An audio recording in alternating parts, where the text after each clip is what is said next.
Well, thank you very much, everybody. I want to start by wishing my very good friend, Prime Minister Abe of Japan, a very happy birthday. He's 39 years old today.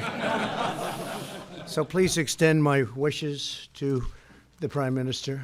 He's a great gentleman, and we have had tremendous success. As you know, in addition to what we're talking about today, they're building Japan many car plants in the United States, which they weren't doing for a long time. And they're building in Michigan, Ohio, lots of different states, and we just appreciate it very much. It's been a tremendous investment. But we're here to talk about a little bit of a different purchase, and that's good as far as we're concerned. And I want to thank you very much, very much. Thank you.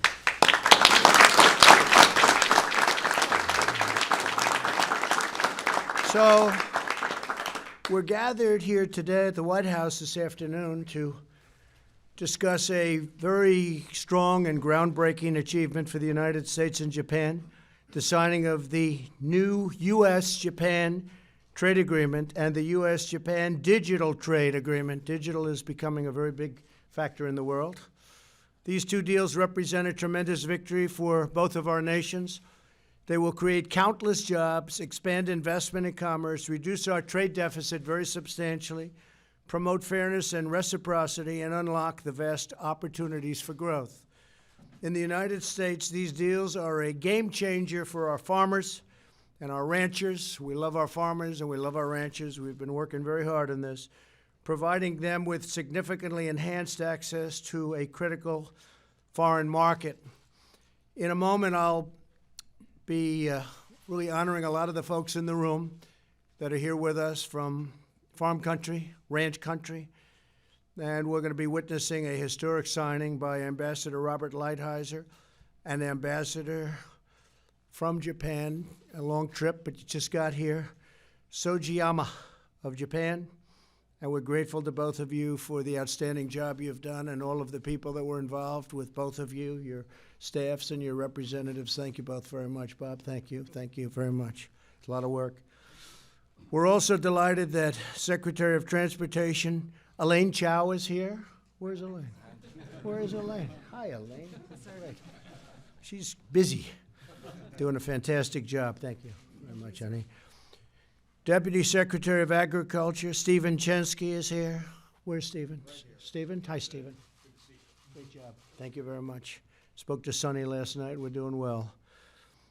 A very great gentleman, a very popular man, too, in the world, and especially his wonderful state, Steve Daines. Steve, I saw you back there. Hi, Steve.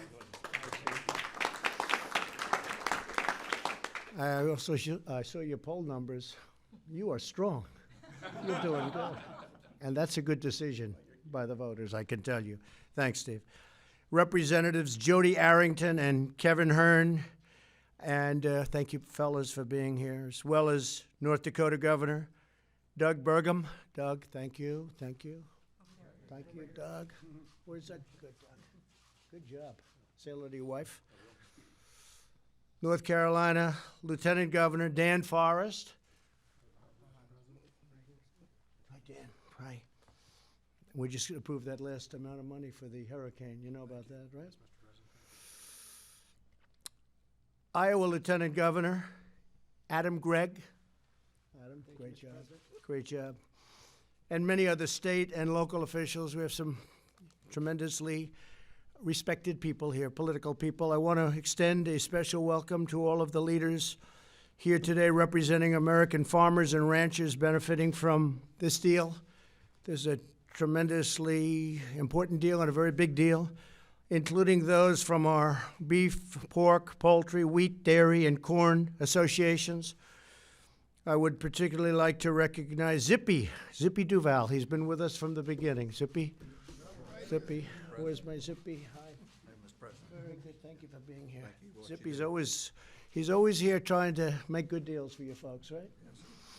He's the president and CEO of the American Farm Bureau Federation, and we're doing really well. In fact, we're doing a big deal with Japan, but you know, China's big buying again. You see that China's buying very big.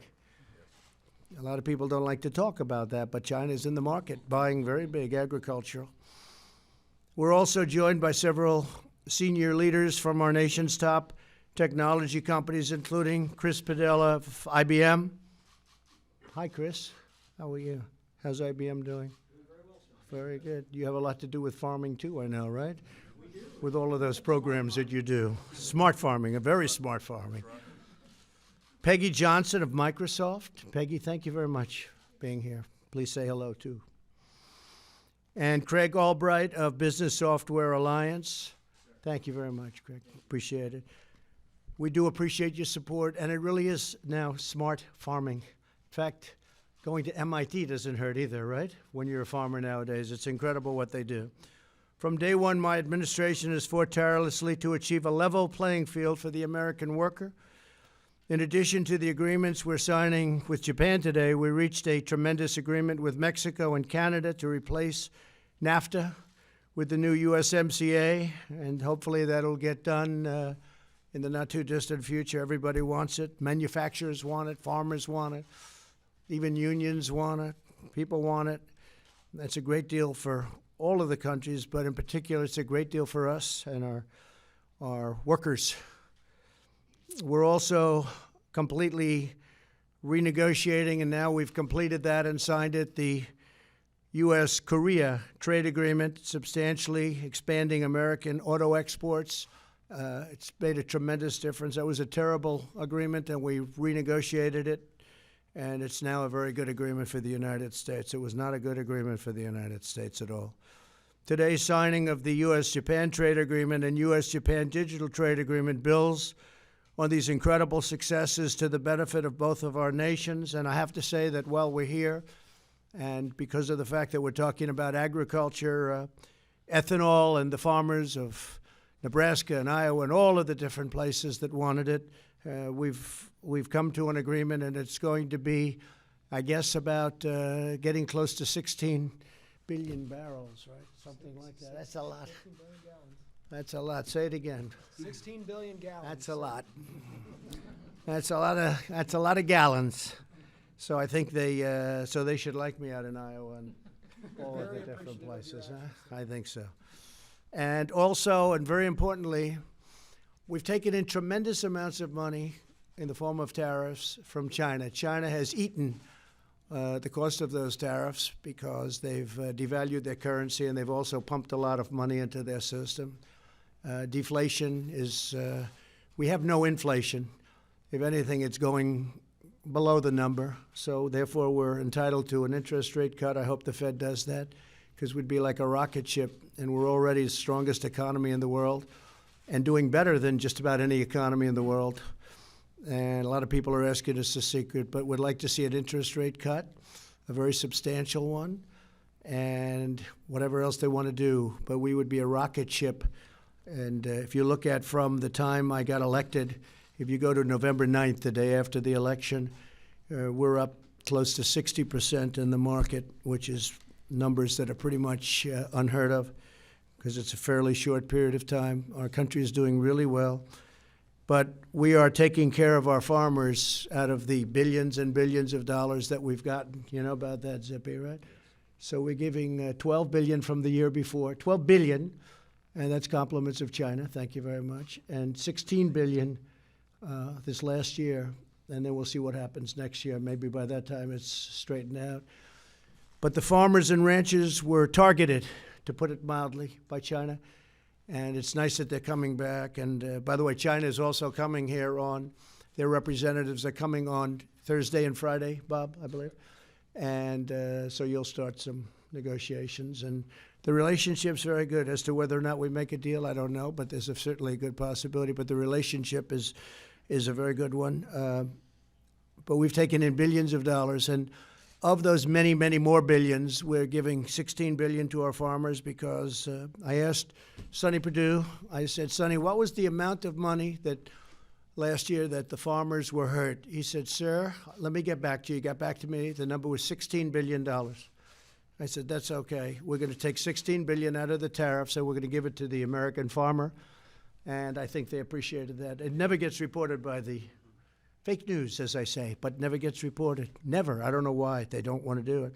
And then, Zippy, as you know, we took $12 billion from the year before, And it also came from large amounts of tariffs. And people were actually saying, I read a report today, I believe in the Washington Times, where they talked about the tremendous amount of money that has actually come in from tariffs.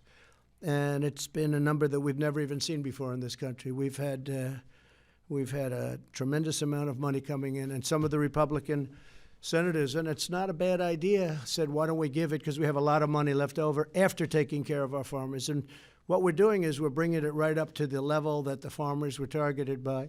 So in theory, that should be in its own way a level playing field. The amazing thing about the farmer, and I've been with so many, they don't even want that, right? That's right. They just want a level playing field. They don't even want $16 billion. I think almost anybody else, Larry Kudlow, wants $16 billion. The farmer doesn't want it.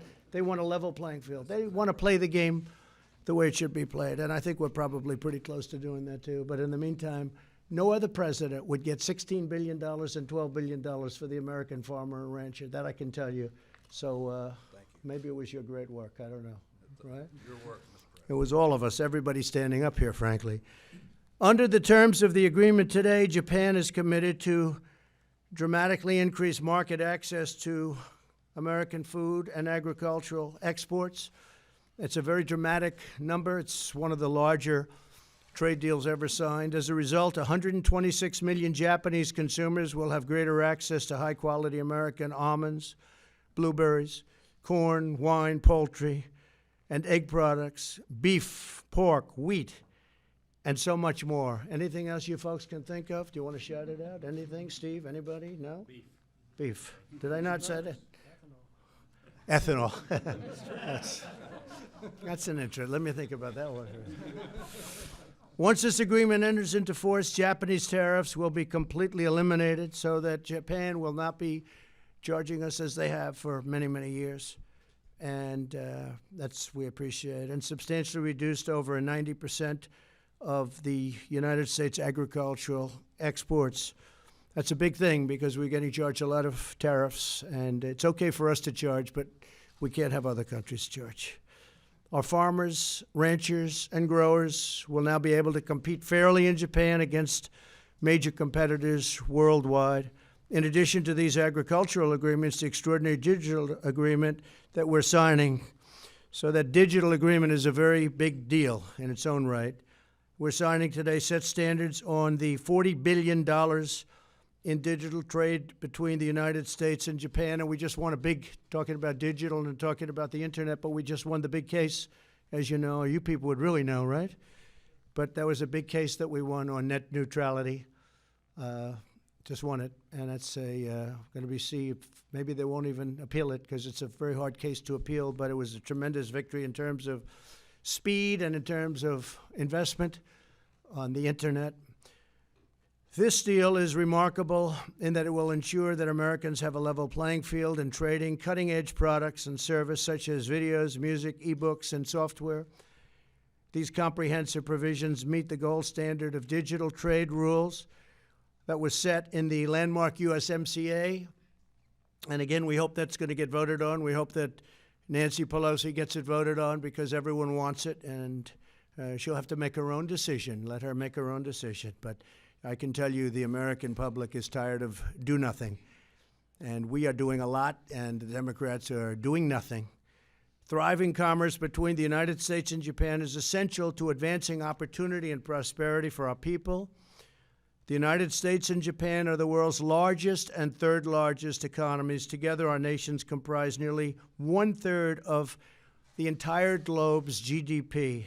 Japan is America's third largest agricultural export market, and this makes it even bigger. And America is Japan's top foreign investor, and that's what I was talking about, all of the plants that are going up all over the country. I said to Prime Minister Abe, please, we need auto plants, and I said that right at the beginning when I first met with him and immediately liked him a lot, and they really produce. They're doing a lot of plants, not just auto. Many plants and factories are being built in the United States by Japan and Japanese companies.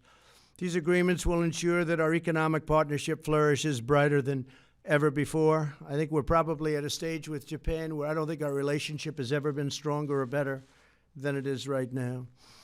In the months ahead, our teams will continue negotiations on remaining areas of interest to achieve a final and very comprehensive agreement. We're working on that right now. There's some big things that we're working on. And I'd like now to invite Ambassador Robert Lighthizer to provide further details on these historic deals. And I want to thank you very much. I want to thank everybody in the room for being here. And thank you very much to the media for being here, too. Thank you. Please, Robert.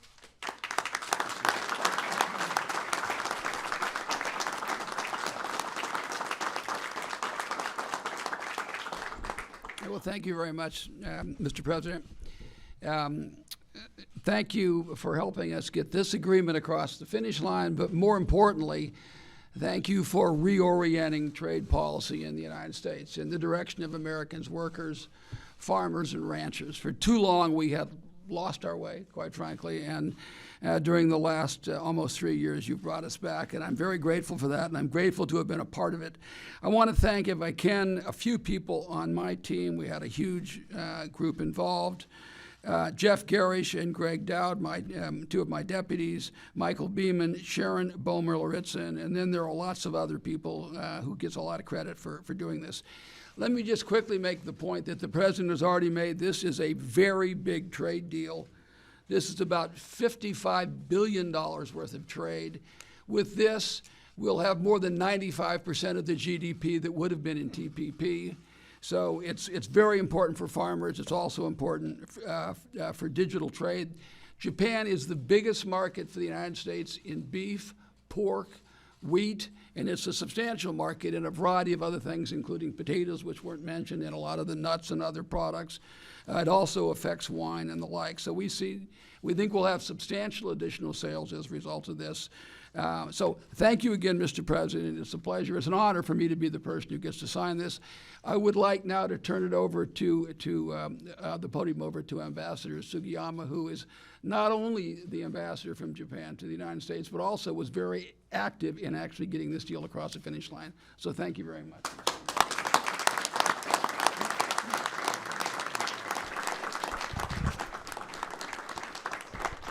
Well, frankly speaking, I must tell you that I feel really daunting and I feel very much tense. And then I couldn't feel more honored to be here in this signing ceremony place in the White House, Mr. President. In front of this top leadership, no ambassador couldn't feel as I just told you. Mr. President, Ambassador Lighthizer, and member of Congress, and member of cabinet, and governors, distinguished guests, and ladies and gentlemen. Actually, I couldn't forget the time when Mr. President and my Prime Minister Abe declared just about 1 month and 1 year and 1 month ago or something in the sideline of the UNGA last year to declare that we should sooner than later kick off a bilateral trade agreement. That was 13 months ago or something. And with some reasons, I think it took de facto basis only something like 6 months to wrap things up by Mr. President and my Prime Minister in New York on the 25th of last month to declare that politically it was all done. It was only remaining, legal scrabble, technical sort of things, and then my people and Bob Lighthizer's people and your people and everybody spend 24 hours a day and night to finalize everything so that we are able to have today for the formal signing ceremony day to sign up the bilateral trade agreement, as well as Mr. President rightly mentioned, important thing is plus digital trade agreement, as well as other related attached document and something. Actually, I had to sign 16 or 18 places prior to this with my very beautiful mountain pen. Actually, Mr. President was kind enough to give me a really, really memorable pen to sign with his really good signatures. So to me, as Bob Lighthizer was kind enough to mention, that from the scratch I was in the team. and then Bob Lighthizer and my Minister Motegi and their team and our team seem to be sometimes very much tense discussion, something which is quite not abnormal because after all this is a trade deal, but basically based upon the fundamental friendship and trust relations between the two leaders, Mr. President and my Prime Minister Shinzo Abe, and plus Ambassador Lighthizer and his opposite number, Minister Motegi, and us. So we have had really serious and fierce sometimes debates, which is really natural, but really our whole sort of atmosphere was something to go to try to target the same target to gain for both of us a beneficial kind of outcome, which is something that I feel very much honored to sign this afternoon. So, and then as Mr. President and Lighthizer, Ambassador Lighthizer mentioned, we have, well, Mr. President, unfortunately, we are outnumbered by the people you have here, because you are here in the States. We are in Washington, but nonetheless, we have 3 gentlemen from Japan Commerce Association of Washington, D.C., Tetsuo Iguchi Toshiba Corporation, here they are, and then 2 Mitsubishi Corporation, Go Eguchi and Akihiko Nakazono. And these are the guys who are kind enough to join us. As I told you repeatedly, we are unfortunately slightly outnumbered, but they are kind enough to come over to see this signing ceremony because of the importance for the Japanese business and Japanese market and all Japan. Thank you, Mr. President, and thank you, everybody. Thank you.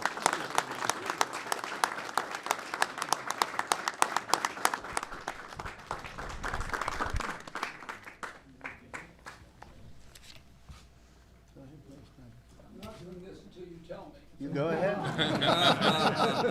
I do want to pay compliments. Look at these 5 gentlemen right there, right there. That's central casting. They are very tough negotiators. Tough negotiators. Good. Congratulations.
Very big one, and I'd like to just introduce, if I might, some of the folks here.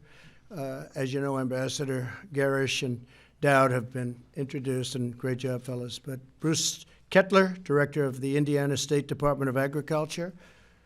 Eddie Settle, Commissioner and Chairman of the Wilkes County, North Carolina.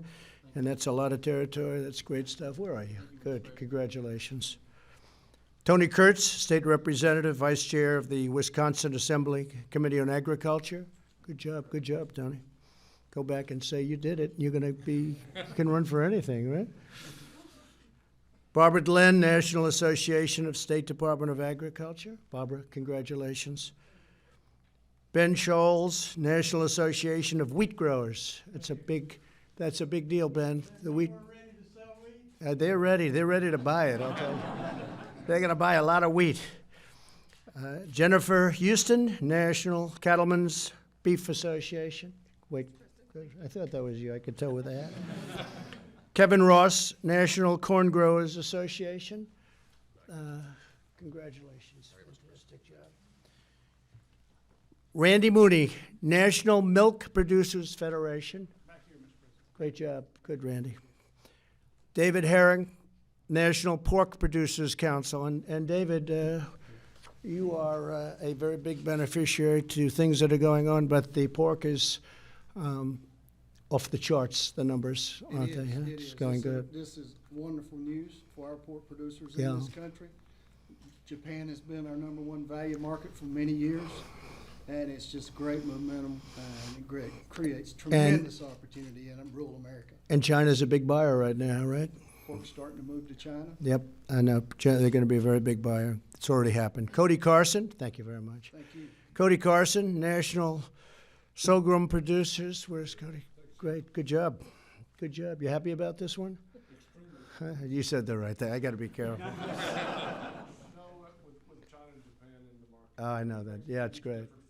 This is going to be phenomenal. This Julie Anna Potts, North American Meat Institute. Thank you. Thank you, Julie, very much. Darren Armstrong, U.S. Grains Council. Hi, Darren. Thank you very much. Yeah, it's great. Thank you very much. Hobie Bond, Virginia Poultry Federation. Hobie, thank you very much. Tom Nassif, Western Growers Association. Mr. President. Good, thank you, Tom. Remembering fresh produce. You better believe it. Thank you. Congratulations. Say hello to everybody. Tom Stenzel, United Fresh Produce Association. Yes, sir. Tom, thank you very much. Saw you back there. Vince Peterson, U.S. Wheat Associates. Vince? Thank you very much. Thank you very much. Congratulations. It's going to be a lot of wheat. A lot of wheat going to Japan. And Fred Wacker, Montana Stock Growers Association. Mr. President. Fantastic. Thank you so very very much. Fantastic job you've all done. And again, my friend. President, thank you. Great job, Steve. Okay, so we've had a tremendous success. Likewise, we're having a lot of successes. We have tremendous success at the border. I want to thank Mexico for what they've been doing. You look at numbers, they're tumbling down. This is one on catch and release. Look at that. See that, fellas? Catch and, would you say that's pretty good? I'd say it's pretty good. I'd say it's pretty amazing, Steve. Even from your standpoint, Steve, fellas. That's some number, huh? Getting down to almost zero. Look. So it was not doing so good for a long time, catch and release. We had no help from the do-nothing Democrats. So we did it with Mexico, we did it with Guatemala, we did it with some countries that really stepped, El Salvador, Honduras, and other countries that are signing safe third agreements, which nobody thought would be even possible. And the border is really doing well. And again, Mexico today has 27,000 soldiers, 27,000. I want to thank the president of Mexico because he's been great. But the border is really looking good. The wall is moving rapidly. Large sections are being built every day. More contracts are being given out. We're doing it in about 17 different sections because it's over 450 miles long, the area we have to close up, and could even hit 500 at some point. And we expect to have anywhere between 400 and 500 built, hopefully by the end of next year. It's going up very rapidly. It's a very powerful wall. It's got everything you can have. It was the Border Patrol just left, actually. We were going over some of the numbers, and we gave them every single element of the wall that they wanted. We had mountain climbers come in to climb. Do you believe this? We had different samples put up, and we had mountain climbers literally come in, which is the hardest one to climb. The panel, the steel panel on top, makes it very difficult. It's called an anti-climb panel. I never thought I'd be doing this for a living.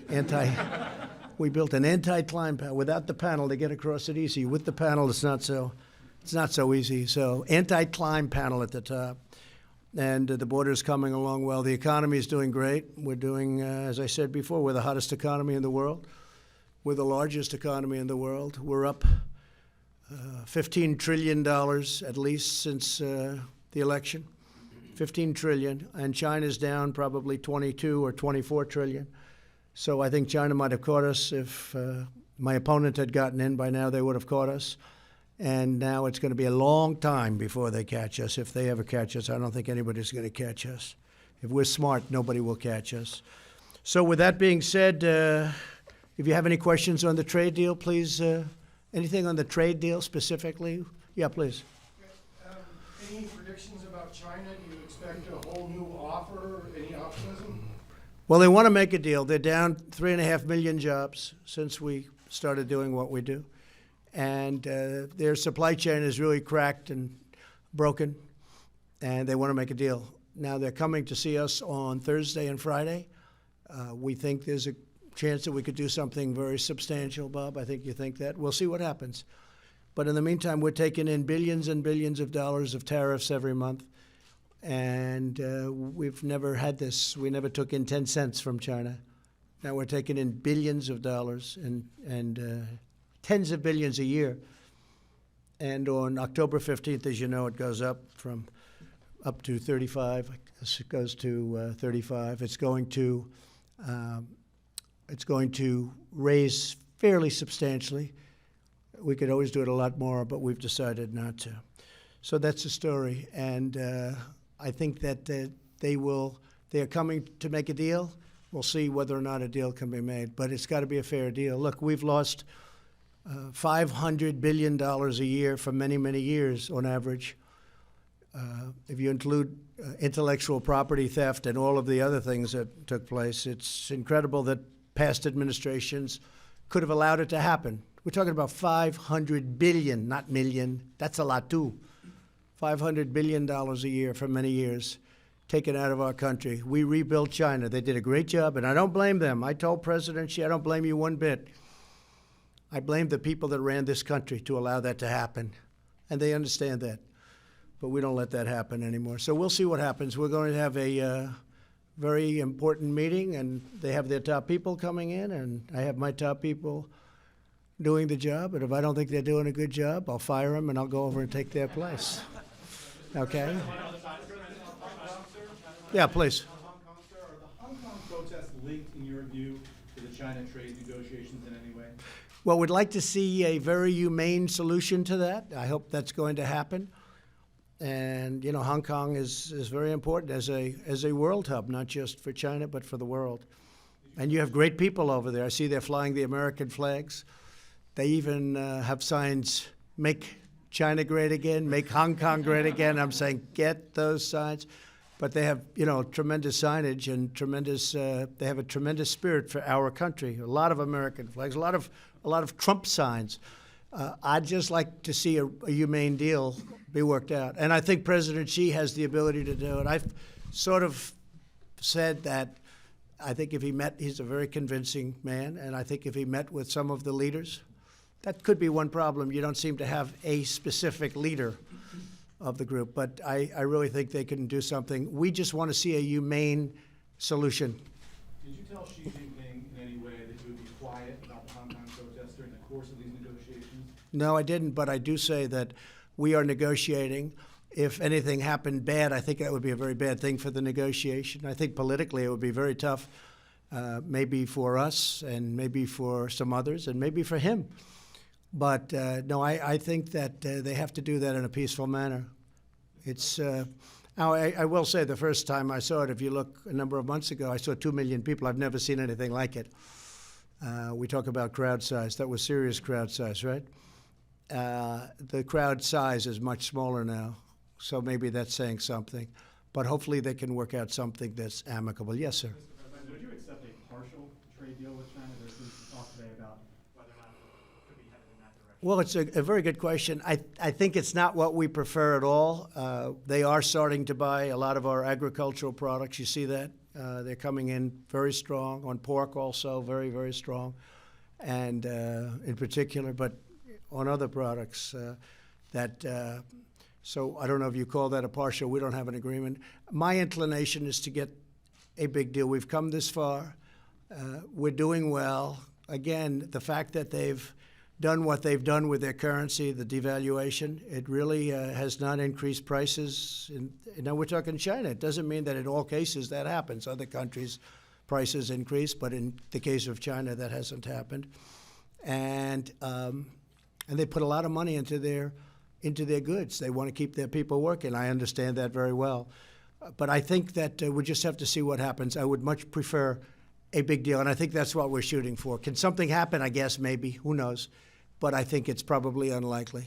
Okay? Mr. President, on Syria, on withdrawing forces Yeah. from Syria, why are you siding with an authoritarian leader and not our Kurdish allies? Well, I'm not siding with anybody. We've been in Syria for many years. You know, Syria was supposed to be a short-term hit, just a very short-term hit, and we were supposed to be in and out.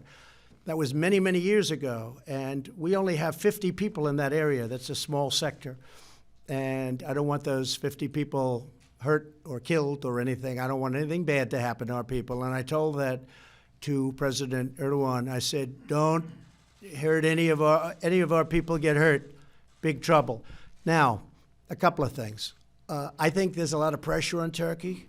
They've been fighting with the PKK for many years. They're natural enemies. Have you read today a couple of reports saying that when President Obama started this whole thing, as you know, it was started by President Obama, he created a natural war with Turkey and their longtime enemy, PKK, and they're still there, and they're still hating each other beyond anybody's belief.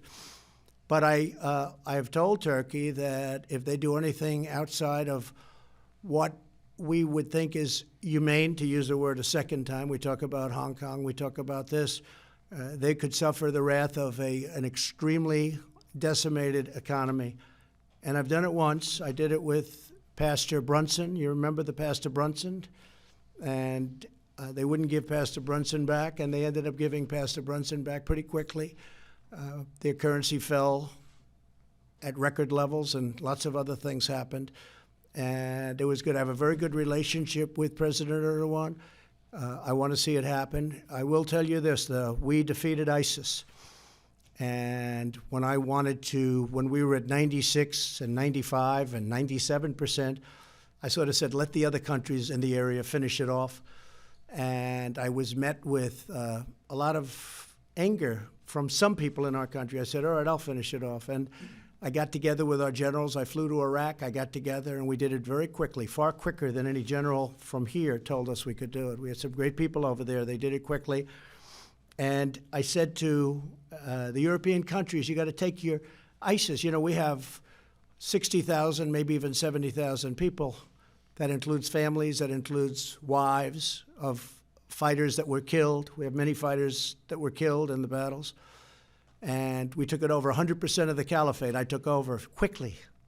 Nobody else was. It was a mess when I came to office, and I think most of you would agree to that. It was a real mess. I took it over, but then I said, what are we going to do with these 60 to 70,000 people that are being held and being guarded, and we can't release them, and many fighters also? And I said, I want them to go back to Germany, to France, to different European countries from where they came. And I said to the European countries, I said to all of them, take the people back. And they said, no, no, no, we don't want to do it. We don't want them back. I said, well, they came from Germany or they came from France, take them back. And they're so used to the United States being a sucker, being a fool. We're talking about billions and billions of dollars. You're talking about life. You're talking about so many things, so many elements, and elements of complexity, because they're going to walk back into Germany. They're going to go back into these countries from where they came. So I said, take them back. And they said, no. And then I said again, I'm going to give you another 30 days. Take them back. And they kept saying no. Maybe they won't be saying no now. I don't know. So I told President Erdogan, it's going to be your responsibility. Now, really, who's responsible? It's really Russia, it's Turkey, it's Iran, it's Iraq, and it's Syria, and anybody else in the neighborhood. Okay, we call it the neighborhood. It's not a friendly neighborhood. But these countries should do it. Now, ISIS is the sworn enemy of all these countries. Many of them they hate far more than they hate us. And those countries hate them at the same level as we do. They're terrible, terrible, savage killers. I said, take them back. But these countries are rich in most cases.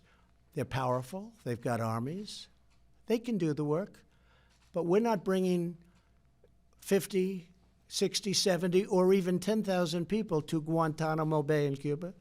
We're not going to be paying them for the next 50 years or paying to take care of them for the next 50 years. So we told Europe, we did a great service to the world, and we did a great service to Europe in particular, where so many of these fighters came from. We said take them back, and, unfortunately, like NATO, they take advantage. NATO, as you know, I got the Secretary General, Stolheim, said, and I think very loudly, Secretary General of NATO said that because of what I did, they have paid over $100 billion more money toward NATO defense. But that's still not enough, okay? It's still not enough, not fair, because the United States pays far too much relative, and obviously NATO affects them more. But like NATO, like trade with the European Union, which is a very tough group to trade with, very, very tough group, almost as tough as Japan, not quite. But they're a very tough group to trade with. They take advantage. And I said, look, you take them back. We're not going to do this. We're not going to put them in Guantanamo Bay and put them all over our prisons. So right now we're at a position where if Turkey does anything out of what they should be doing, we will hit them so hard in the economy. But when you talk about soldiers, we only had 50 soldiers in the area. I think the area it's a very small area, and very small area, but we only had 50 soldiers there. I don't want them to be in a bad or compromising position. And I will tell you this, everybody respects our country again. If we want to go in, if we have to go back for any reason, because bad things happen, but we're 7,000 miles away. These ISIS people, whatever you want to call them, these people are right there. They're right there. They're touching many of these countries that I just named. Iran, as an example, hates ISIS, and ISIS hates Iran. Iraq, you know all about that. Turkey, Syria, let them take care of it. Let them take care of it. We want to bring our troops back home. It's been many, many years. It's been decades in many cases. We want to bring our troops back home. And I got elected on that. If you go back and look at our speeches, I would say we want to bring our troops back home from these endless wars. And we're like a police force over there. We're policing. We're not fighting, we're policing. We're not a police force. We're the greatest military force ever assembled because of what I've done over the last 3 years with $2.5 trillion, Mr. Ambassador, we've spent on our military. $2.5 trillion. But we're not going to be there longer. And we're going to be watching Turkey, and we hope that them and all of the other countries, or some of the other countries, including the European Union, goes in and does whatever they're supposed to do with these captured ISIS fighters and families. Okay? A number of Republicans, including Nikki Haley and Lindsey Graham and Mitch McConnell, were very critical of this decision today. Mitch McConnell put out a statement saying he wished he would exercise leadership and reconsider, and suggested not doing so would be reminiscent of what the Obama administration would do. Would you respond to them, sir? And also, Yeah. did you Sure. consult with the Joint Chiefs of Staff when you made the decision? Sure. I consulted with everybody. I always consult with everybody. If you remember, about 8 months ago, I talked about doing this, and we kept 2,000 people there and then slowly brought them out. But once we captured ISIS, I don't want to stay there for the next 40 years. Not going to do anything. The end game is going to be the same. I have great respect for all of the people that you named. And they have their opinion, and a lot of people do. And I could also name many more than you just named of people that totally are supportive. You see the names coming out. People are extremely thrilled because they say it's time to bring our people back home. We're not a police force. They're policing the area. We're not a police force. The UK was very thrilled at this decision. As you know, they're over there. They have soldiers over there also, and others. But many people agree with it very strongly, and I understand both sides of it. I fully understand both sides of it. But I campaigned on the fact that I was going to bring our soldiers home and bring them home as rapidly as possible. We, all together, we defeated and took over 100% of the ISIS caliphate. Everybody said that was going to be an impossible thing to do. I did it, and I did it quickly because we have a great military now. When I took over our military, we didn't have ammunition. I was told by a top general, maybe the top of them all, "Sir, I'm sorry, sir, we don't have ammunition." I said, "I'll never let another president have that happen to him or her." We didn't have ammunition. Now we've captured ISIS. We've done what we've done. We had 50 soldiers in the area you're talking about. And I said, we want to bring our soldiers back home. It's been a long time. Again, we were supposed to be in there for just a tiny spot, like a 30 to 90-day period. That was many years ago. It's time. The Kurds themselves have lost thousands of fighters in. That's true. And we've lost a lot of fighters, too. Their safety? Well, we're going to try. If you look at some of the Kurds, as you know, that's a natural enemy of Turkey. Specifically, as I said, I mean, they have natural enemies. They've been fighting each other for, somebody said today, hundreds of years. I mean, one historian said they've been fighting for hundreds of years. We interject ourselves into wars, and we interject ourselves into tribal wars and revolutions and all these things that are very, they're not the kind of thing that you settle the way we'd like to see it settled. It just doesn't work that way. But hopefully that'll all be very strong and strongly done. We're spending tremendous amounts of money. I can tell you the two countries that are most disappointed that we're leaving are China and Russia, because they love that we're bogged down and just watching and spending tremendous amounts of money instead of continuing to build our forces. We have tremendous new weapons under development now. We have weapons that nobody can even believe. We're going to be making some stops over the next 4 or 5 weeks. Some we show, some we don't show. But we've rebuilt our nuclear. We've renovated and rebuilt nuclear. We're building submarines, the likes of which they've never been even thought of before. The genius of them, hopefully, and hope to God we never have to use them. But we are doing what we have to do. But we've been there for many years, many, many, many years beyond what we were supposed to be. Not fighting, just there. And it's time to come back home. But I can understand the other side of it. But if you go by the other side, that means we should never, ever come home. We should never, ever come home. And, you know, I have to sign letters often to parents of young soldiers that were killed. And it's the hardest thing I have to do in this job. I hate it. Afghanistan, I signed one the other day, Iraq, Syria.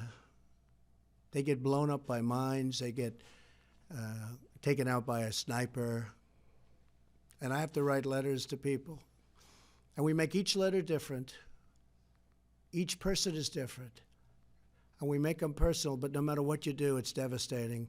The parents will never be the same. The families will never be the same. People are killed. Many people are still being killed. It's going to go on that way for perhaps a long time. And we're willing to do what we have to do, but there has to be an end game. And if you stay, it's going to be the same thing. Eventually, you're going to have to leave. It's going to be the same thing. So I think what we're doing is the right thing. A lot of people agree with me. And again, you go back and see my speeches, a big part of my speech, and always when I won what some people consider to be a surprise election, now I just see a poll that just came out where I'm up massively with independent voters. I don't know if it's this or because of the hoax, you know, that's going on with Nancy Pelosi and her friend Adam Schiff. He's another beauty. He got caught lying all over the place. He doesn't know what to do. He's a mess. Right now he's a mess, and everybody knows it. Just all you have to do is a little good reporting. You'll see he's a total mess because he got caught. But, you know, we have to do the right thing for our country, whatever it may be, and I just think that's the right thing. I respect both opinions. The problem with the other opinion is, when do we leave? When do we leave? We're going to stay there forever? Yeah, Jeff? Mr. President, the White House counsel's office is preparing a letter to Speaker Pelosi about the impeachment inquiry. What do you hope to achieve with that? Well, first of all, the impeachment inquiry is a scam. The conversation that I had with the Ukrainian president, Zelensky, was a very good it was a very cordial, very good conversation. The mistake they made, the opponents, the opposition, the Democrats, the radical left, deep state, whatever you want to call them, they came out with a whistleblower report before they saw the conversation. Had they waited one day, Nancy Pelosi wouldn't have made a fool out of herself, and she would have been able to say what I said, because when she saw it, she said, this is not what the whistleblower said. I had a very, very congenial, nice conversation with a man that I like, and he ran on corruption. Because, as you know, Ukraine is known as a very corrupt country, one of the most in the world, shockingly, because I know Ukrainian people. It's surprising to me, but it's known as one of the most corrupt countries. And under the past leadership, it was having a lot of difficulty. This gentleman, the current president, the new president, ran on the basis of anti-corruption, as you know. I think it was his single biggest thing. And we had a great conversation, but it wasn't reported that way. The only reason I would have released a letter, because I think it's terrible to have to release a letter that you have with the leader of a country. I think that's a terrible precedent. But the whistleblower report, or whatever the news was so off. It was so horrible. I said, I never said that. I said, let me see it. We have a stenographer report. We have a very, very word-for-word report of what I said. I released it. And almost everybody that read it said it's either perfect or really very good. But it's a very normal, nice conversation. And when you see that the president of Ukraine, President Zelensky, said there was no pressure put on me whatsoever. His spokesman came out 2 days ago, said there was absolutely no pressure put on the president. I didn't tell him to say that. There was no pressure put on. All you have to do is read the report. The problem is I released it a day after they had already made their big statements. And again, it's a big scam. And I think Adam Schiff should be investigated for what he did. He took to the great chamber, Congress, and he made a speech. And his speech was a fraud. Everything he said was a fraud. He went out as though I wrote it. He defrauded the American people. He defrauded Congress. He defrauded himself and his family. He made a speech as a horrible speech. I said, what's going on here? I think he's having some kind of a breakdown, because he got up and made a speech that bore no relationship to what the conversation was. And I'll tell you, a lot of people heard that speech, and a lot of people thought that's what I said because they heard his speech, because they're not going to read a 3 or 4 page conversation. They don't have access to it. But I thought it was I thought it was a terrible thing, where he's going up speaking as the President of the United States, saying things that I never said. And the meaning was horrible, and the whole thought was horrible. And then the whistleblower, he did, through his committee, through himself, he met with a whistleblower. They never said that. They never talked about it. And Nancy Pelosi knew all of this stuff. I mean, she's as guilty as he is, because she knew all that. She knew everything about it, and she didn't do anything about it. And I'll tell you what, they should really be looked at very strongly, because what they did is unthinkable. What they did to this country is unthinkable. And it's lucky that I'm the president, because I guess, I don't know what, a lot of people said very few people could handle it. I sort of thrive on it. You know why? Because it's so important that we get to the bottom. We went through the whole Mueller scam, 2.5 years. We went through that, and I had 3-4 days where it was like over. And then I'm walking into the United Nations, and they released it as I'm walking in, Mr. Ambassador. I'm walking in.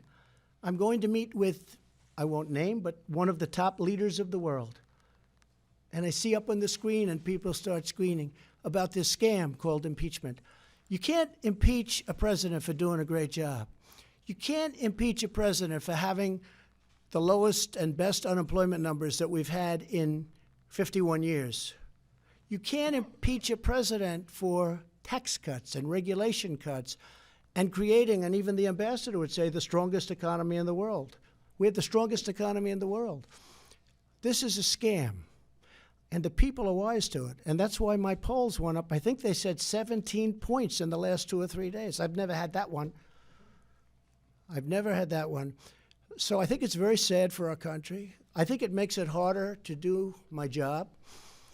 But I do my job, and I do it better than anybody's done it for the first 2.5 years based on results. I mean, you look at not only the unemployment numbers, look at the employment numbers, Jeff. We're up to almost 160 million people are working. And now today we signed the deal with Japan, which is such an honor. And you have a great country, a great, great country, and to have you partake in our agricultural product and digital is a real honor for me. So thank you very much for coming all this distance and to be here. And I look forward to seeing you for many years to come. Please, again, wish Prime Minister Abe a happy birthday. He's a very special man. Thank you. Thank you very much.